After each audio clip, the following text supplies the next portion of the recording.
అంతా బాగానే ఉంది, కానీ మీ అందరికీ ఒక విషయం చెప్పాలి. చూసారా, సాధించలేమని ప్రతి ఒక్కరూ అన్నారు, కానీ అందరూ కలిసి చేస్తే జరిగింది. ఈ విధంగానే ప్రతి ఒక్కరూ మీరు సాధించాలి, అందులో అందరూ కలిసి ఉండాలి.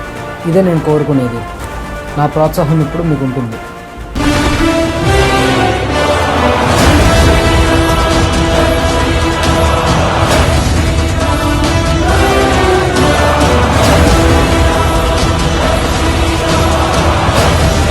రే గణేష్, ఇప్పటి వరకు నా వెనకే ఉన్నావు, ముందుకెలా వచ్చావు? నిజం తెలియాల్సిన టైం వచ్చింది. ఏం మాట్లాడుతున్నావు మామ?